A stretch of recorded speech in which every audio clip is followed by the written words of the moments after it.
Hello guys, welcome back to the channel. So आज हम बात करने जा रहे हैं प्रिंसिपल्स ऑफ साइंटिफिक मैनेजमेंट के बारे में। तो सबसे पहले तो आप चैनल को सब्सक्राइब कर दो। It will take a second. तो have you done that? Okay, so let's start. तो देखो, हमारा सबसे पहला टॉपिक क्या आता है कि प्रिंसिपल्स ऑफ मैनेजमेंट होता क्या है। प्रिंसिपल्स क्यों होते हैं? Principles are made to guide the managers. जो प्रिंसिपल्स होते हैं वो मैनेजर्स को गाइड करने के लिए कि कैसे काम करना है, कैसे चीजों को अप्लाई करना है, उनके लिए बनाए जाते हैं। फिर a principle is a fundamental truth and it is generally stated in the form of cause and effect relationship। जो प्रिंसिपल होता है ये एक ऐसा सच होता है जो कि आपको बताता है कि अगर आप ये काम करोगे तो इसका क्या असर पड़ेगा। ठीक है, इससे क्या करते हैं हम अपने जो प्रिंसिपल्स होते हैं उनको अच्छे से अप्लाई कर सकते हैं और अपने काम को सही तरीके से करवा भी सकते हैं। तो थर्ड पॉइंट हमारा क्या कहता है? All the principles are formed after experimenting with practical application. जितने भी प्रिंसिपल्स बनाए जाते हैं ना, वो सबसे पहले एक बार ट्राई करके देखे जाते हैं, प्रैक्टिकली एक्सपेरिमेंट करके देखे जा सकते हैं। और जब हमें उनसे सही जो है काम मिलता है, सही उनका रिजल्ट आता है, तभी जाकर के हम उन्हें यूनिवर्सली अप्लाइड करते हैं। फिर हमारा नेक्स्ट पॉइंट आता है कि प्रिंसिपल ऑफ मैनेजमेंट के फीचर्स क्या है। प्रिंसिपल्स के फीचर्स क्या होते हैं? सबसे पहले तो यूनिवर्सली एप्लीकेबल। जो ये साइंटिफिक मैनेजमेंट के प्रिंसिपल्स हैं ये वर्ल्ड की हर एक कंपनी फॉलो करती है, क्योंकि ये ऐसे बेसिक प्रिंसिपल्स होते हैं कि अगर हम इनको फॉलो नहीं करेंगे तो काम हमारा अच्छे से नहीं हो पाएगा, एफिशिएंटली और इफेक्टिवली नहीं होगा। फिर ये जनरल गाइडलाइंस है, अगर आप इनको फॉलो करोगे ना तो आपको कोई स्पेशल तामझाम नहीं करना है कि हमें तो भाई कोई नया मशीन लानी पड़ रही है, अलग से बंदे लाने पड़ रहे हैं इसको फॉलो अप करने के लिए। नो, ये जनरल गाइडलाइंस है, बस आपको रूल्स का ध्यान रखना है। फिर आता है formed by practice and experimentation. As I said कि ये जो फीचर्स हैं, ये प्रिंसिपल्स हैं, ये प्रैक्टिस और एक्सपेरिमेंटेशन के बाद ही बनाए गए हैं। Next point and most important point कि ये जो हमारे प्रिंसिपल्स ये फ्लेक्सिबल है, ये बिजनेस एनवायरनमेंट के अकॉर्डिंग बदल भी सकते हैं। ठीक है, ये ऐसे रिजिड नहीं होते कि भाई आपने एक बार इम्प्लीमेंट कर दिया तो आप बदलोगे ही नहीं। No, mainly behavioural. मैंने बिजनेस मैनेजमेंट के बारे में पिछली वीडियो में एक्सप्लेन करा था, तो वहां पर सबसे पहली बात ये बताई थी कि business management is all about human resources. तो यहाँ पर भी जो हमारे प्रिंसिपल्स हैं वो बिहेवियरल होंगे। हम किस तरीके से अपने एम्प्लॉयज के साथ काम करवाते हैं, दैट ओनली थिंग्स मैटर। फिर आता है कॉज एंड इफेक्ट रिलेशनशिप। आपके किस एक्शन से क्या इफेक्ट पड़ेगा आपकी कंपनी पे, ये उसको डिफाइन करता है। कंटिंजेंट है, हमारे जो प्रिंसिपल्स हैं दे आर वेरी कंटिंजेंट। फिर नेक्स्ट इसकी सिग्निफिकेंस क्या है? अगर हम प्रिंसिपल्स को फॉलो करते हैं तो हमें क्या फायदा मिलेगा? हमें सबसे पहला फायदा ये मिलेगा, providing managers with useful insights into reality. हमारे मैनेजर्स को ये पता चलेगा कि एक्चुअली में हमारी कंपनी का जो रियल पोजीशन है वो क्या है। फिर ऑप्टिमम यूटिलाइजेशन ऑफ रिसोर्सेज। जो हमारे रिसोर्सेज है वो वेस्ट नहीं होंगे, फिर चाहे रॉ मटेरियल है, कंपनी की एसेट्स है, ह्यूमन एसेट्स है, या फिर फिजिकल एसेट्स है, टेंजिबल इंटेंजिबल, वो अच्छे से काम करेगी, कोई भी रिसोर्स वेस्ट नहीं होगा। Next scientific decision. जो हमारा डिसीजन है वो साइंटिफिक प्रिंसिपल्स पे बेस्ड होगा, तो वो गलत नहीं होगा। Meeting changing environmental requirement. Environment के चेंज होने की वजह से, इन्वायरमेंट का मतलब मौसम से बात नहीं चल रही, वेदर की बात नहीं चल रही, जो हमारे बिजनेस कंडीशंस है, ठीक है, लाइक चेंज इन टेक्नोलॉजी या फिर change in laws, change in taxation, उसके अकॉर्डिंग हमारी कंपनी अच्छे से काम कर पाए, उसको सबको चेंजेस को अडेप्ट कर पाए, एक ऐसी एजेंसी बनाना, एक ऐसी ऑर्गेनाइजेशन बनाना। फिर आता है फिलफिलिंग सोशल रिस्पॉन्सिबिलिटी, कि हम अपने एम्प्लॉयज की तरफ कुछ रिस्पॉन्सिबिलिटीज होती है कंपनी की, उनको भी साथ साथ फुलफिल कर पाए। ठीक है, एक ऐसी कंपनी ना खोले जिसके मैनेजर्स और टॉप लेवल मैनेजमेंट हिटलर की तरह काम करे। नो, सोशल रिस्पॉन्सिबिलिटी को फॉलो करना है। फिर आता है management training, education and research, कि अपने एम्प्लॉयज को प्रॉपर ट्रेनिंग देना, प्रॉपर एजुकेट करना और रिसर्च भी करते रहना कि किस तरीके से हर एक काम में स्पेशलाइजेशन और स्किल्ड वर्कर्स को हायर किया जाए और अच्छे से काम कराया जाए।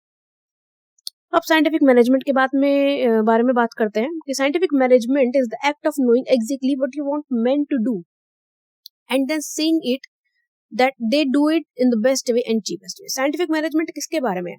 ये एक ऐसी प्रोसेस है, ये एक ऐसा तरीका है जिससे आप ये पता लगा सकते हो कि आप अपने लोगों से क्या करवाना चाहते हो, और then seeing to it that they do it the best way and cheapest way, और ये देखना कि वो उस काम को सबसे अच्छे तरीके से और सबसे सस्ते तरीके से कर सके। ठीक है, इसी के बारे में साइंटिफिक मैनेजमेंट। उसके लिए उन्होंने 4 प्रिंसिपल्स दिए थे कि scientific science not the rule of thumb. सबसे पहले तो मैं एक चीज क्लियर कर दूं, ये जो हमारे साइंटिफिक मैनेजमेंट के प्रिंसिपल्स दिए थे ये हमारे FW टेलर ने दिए थे। FW टेलर ने कुछ 4 प्रिंसिपल्स दिए थे, science not rule of thumb, कि हमें न्यू साइंटिफिक तरीके, बेस्ट वे ऑफ वर्किंग के तरीके निकालने हैं। रूल ऑफ थंब, पुराने ऑर्थोडॉक्स तरीकों को भूल जाना है। अगर हम अपने पुराने तरीके ही फॉलो करते रहेंगे तो हम आगे कैसे बढ़ेंगे। फिर आता है हार्मनी नॉट डिस्कॉर्ड, हमें अपनी ऑर्गेनाइजेशन में अच्छे ऑर्गेनाइजेशनल रिलेशनशिप्स चाहिए, अगर हमारे एम्प्लॉयज के बीच में ग्रीवेंसेस होंगे, दरारें होंगी, अच्छे से बात नहीं करेंगे, कम्युनिकेट नहीं करेंगे, तो हमारी ऑर्गेनाइजेशन का काम कभी भी टाइम पे हो ही नहीं पाएगा। फिर आता है कॉपरेशन नॉट इंडिविजुअलिज्म। हमें मैनेजमेंट में वी का यूज करना है, ना कि आई का। क्रेडिट चाहिए सबको देंगे कि हाँ हमारी पूरी कंपनी ने मिलकर ये काम किया है, सिर्फ और सिर्फ एक एक बंदे को क्रेडिट नहीं देंगे। साथ ही साथ सबसे मोस्ट इंपॉर्टेंट चीज कि हमें एम्प्लॉयज के सजेशन को भी ध्यान में रखना है कोई डिसीजन लेते वक्त। इससे क्या होगा, उन्हें भी फील होगा कि हाँ उनकी वैल्यू है कंपनी में और वो मन लगा करके काम करेंगे। फिर लास्ट पॉइंट कहता है development of each and every person. हर एक पर्सन को प्रॉपर ट्रेनिंग एंड डेवलपमेंट देना ताकि वो भी स्किल्ड हो सके और आपको स्पेशलाइजेशन मिल सके। फिर नेक्स्ट आता है टेक्निक्स ऑफ साइंटिफिक मैनेजमेंट। अब ये तो थे 4 प्रिंसिपल्स। अब उन्होंने कुछ टेक्निक्स दी थी कि आप इन बातों का ध्यान रखना तो आपका काम जो है अच्छे से होगा। सबसे पहले उन्होंने कहा था फंक्शनल फोरमैनशिप। फंक्शनल फोरमैनशिप में उन्होंने क्या कहा था, it refers to management which make possible the full utilisation of principle of specialisation. कि इस तरीके से काम कीजिए मैनेजमेंट में कि आपका जो कंपनी है उसको स्पेशलाइजेशन का फायदा मिल सके। इसमें होता क्या है कि हम सारे काम को ना छोटे छोटे हिस्सों में बांट देते हैं और हर एक एक्सपर्ट को वो टास्क दे देते हैं। जैसे कि रूटिंग फोरमैन बना दिया, रूटिंग फोरमैन डिसाइड करेगा कि कौन सा काम कैसे कैसे होना है, लाइक प्रोसेस। ठीक है, अब सब्जी बनाने की क्या प्रोसेस होता है, पहले हम बाजार से सब्जी लाते हैं, फिर धोते हैं, फिर काटते हैं। ठीक है, इस तरीके से रूटिंग फोरमैन कंपनी में प्रोसेस डिसाइड करता है। फिर स्पीड बॉस, वो काम कितने कितने टाइम में होना चाहिए, स्पीड बस वो डिसाइड करेगा। फिर रिपेयर फोरमैन ये देखेगा कि कहीं कुछ खराबी तो नहीं है जो कि काम हमारा रुक जाए बीच में। फिर कोई खराबी नहीं होगी तो ठीक करेगा। फिर आता है इंस्पेक्टर। इंस्पेक्टर ये डिसाइड करेगा कि सारा काम अच्छे से हो रहा है। जैसे कि आप इस इमेज में दे सकते हो कि यहाँ पे जो है सारा काम अलग अलग डिवाइड है, हर एक पर्सन को एक काम असाइन किया हुआ है। ठीक है, नेक्स्ट पॉइंट हमारा आता है standardisation and simplification of work. Standardisation में और सिंप्लीफिकेशन में क्या आता है कि अपने काम को आसान कर दो।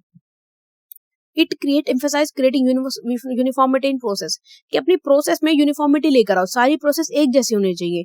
हर एक एम्प्लॉय को, वर्कर को सेम तरीके के टूल्स देने चाहिए, सबके लिए वर्किंग मेथड सेम होना चाहिए। ऐसा नहीं है कि भाई किसी का तो कोई रूल फॉलो कर रहा है, कोई अलग रूल्स फॉलो कर रहा है, नो। ठीक है, सबसे पहले स्टैंडर्ड्स कैसे होते हैं कि एक टाइम डिसाइड किया जाए, मटेरियल डिसाइड किया जाए, कौन सी प्रोसेस से काम करना है हमें वो डिसाइड किया जाए। क्यों? ताकि हमारी जो सुपरफ्लस एक्टिविटी है वो खत्म हो जाए, मतलब कंफ्यूजन जो है काम करने में वो खत्म हो जाए। ठीक है, और वर्क जो होना चाहिए ना वो हमारा सिंपलेस्ट तरीके से होना चाहिए। इसका एक एग्जांपल ले लेते हैं स्टैंडर्डाइजेशन और सिंप्लीफिकेशन का। देखो आपने बहुत बार देखा होगा जो शू मेकिंग कंपनी होता है ना, वो मेनली साइज कैसे लगाती है, 1 2 3 4 5 6 ऐसी लगाती है। तो अगर आप अपनी कंपनी में शू के साइज कर ले 1 1.25 1.5 2 2.25, तो वो क्या होता है, काम को कॉम्प्लेक्स कर देता है और समझने में मुश्किल कर देता है। इसलिए काम को सिंपल रखिए और स्टैंडर्डाइज रखिए। ठीक है, नेक्स्ट पॉइंट हमारा आता है मेथड स्टडी। मेथड स्टडी में होता क्या है, it refers to identify the most suitable way to do work. एक काम को करने का सबसे अच्छा तरीका ढूंढा जाता है। फिर क्या करते हैं, इसके लिए हम we make process charts, process के चार्ट्स बनाते हैं और रिसर्च करते हैं कि इस काम को करने का और तरीका कौन सा होता है जो कि इसको सुधार सके। ठीक है, जैसे कि एग्जाम्पल लेते कि हम कार डिजाइनिंग के लिए क्या करेंगे, एक असेंबली लाइन प्रोडक्शन बनाएंगे जो कि बताएगी कि सबसे पहले तो हमें एक सीक्वेंस बनाना है, कौन सा आदमी क्या काम करेगा, कौन सी मशीन यूज करनी है, कौन सी मटेरियल यूज करने हैं। तो अगर हम मेथड स्टडी कर लेते हैं, हर काम की प्रोसेस डिसाइड कर लेते हैं, तो उसमें कंफ्यूजन नहीं रहेगी और काम लेट नहीं होगा। फिर आता है एक इंपॉर्टेंट काम और इंटरेस्टिंग स्टेप है हमारा मोशन स्टडी। मोशन स्टडी में क्या होता है, टेलर ने क्या किया था, मूवमेंट्स को स्टडी किया था, जैसे कि सामान उठाना, सामान रखना किसी ऑब्जेक्ट के लिए, या सिटिंग स्टैंडिंग, ये सब एक्टिविटीज हम काम करते दौरान करते हैं। तो उसने क्या करा था, टेलर ने एक स्टॉपवॉच ली और देखा कि कौन सा काम जो है कितना समय ले रहा है। और फिर उन्होंने अपने एक कलीग गेलबर्ट के साथ एक एक्सपेरिमेंट कंडक्ट किया। उन्होंने क्या किया कि एक दीवार बना रहा था मिस्त्री, और मिस्त्री ने एक दीवार बनाने के लिए, एक ईंट को चिनने के लिए 18 तरीके के एक्टिविटीज की। फिर गेलबर्ट ने यह डिसाइड किया कि हम अगर अननेसेसरी एक्टिविटीज को हटा दें तो एक ईंट चिनने के लिए 5 एक्टिविटीज बेसिक रहेंगी, और अगर हम और अच्छे से काम करें तो वो एक्टिविटीज बस 2 तक ही रुक जाएंगी। ठीक है, लेकिन ऐसा कब होगा, जब हम मोशन स्टडी को अप्लाई करेंगे। ठीक है, तो टेलर कहता है कि मोशन स्टडी लो और जो एलिमिनेट करो अननेसेसरी एक्टिविटीज है ना, उनको एलिमिनेट करो। अपनी प्रोसेस डिसाइड करके पहले से ही काम रेडी रखोगे तो काम जल्दी हो जाएगा। फिर आता है टाइम स्टडी। टाइम स्टडी कहता है कि टेलर ने ये कहा था कि टाइम रिक्वायर्ड जितना है ना आपको एक काम को करने के लिए, उतना डिसाइड कर लो और अपना काम उस स्टैंडर्ड टाइम के अंडर फिक्स कर लो। फॉर एग्जाम्पल, अगर हमें एक डब्बा बनाने के लिए 15 मिनट लगते हैं, तो एक एम्प्लॉय 1 घंटे में कितने डब्बे बनाएगा? 4। और 7 घंटे का अगर उसका दिन का वर्किंग टाइम है तो कितने डब्बे बनाएगा? 28। तो टेलर कहता है कि वर्किंग कैपेसिटी के अकॉर्डिंग ही एम्प्लॉयज को, वर्कर्स को सैलरी दो और अपने काम को जो है अच्छा करो। जब अपने काम को आप अच्छा करोगे तभी जाकर के आप एफिशिएंसी उसमें ले पाओगे। नेक्स्ट पॉइंट हमारा आता है फैटीग स्टडी। अब देखो, इंसान काम करते करते थक तो जाता ही है, तो टेलर कहता है कि ये डिटरमाइन करो कि काम को करते वक्त आपको कितने देर का बीच बीच में रेस्ट चाहिए। इससे क्या होगा, अपने एम्प्लॉयज का जो स्टेमिना है ना वो वापस आ जाएगा और वो उसी स्पीड से काम करेंगे जिस स्पीड से जब आते हैं ना घर से तब काम करते हैं।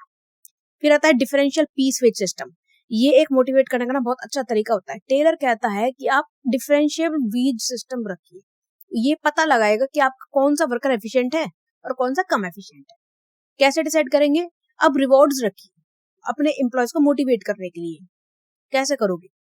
उसने कहा है अगर हमारा स्टैंडर्ड है कि दिन के 20 आर्टिकल हमें बनाने हैं, एक एम्प्लॉय ने 24 आर्टिकल बना दिए, 4 फालतू बनाए उसने, तो वो कहता है कि आप उस 4 फालतू के उसको एक्स्ट्रा पैसे दो।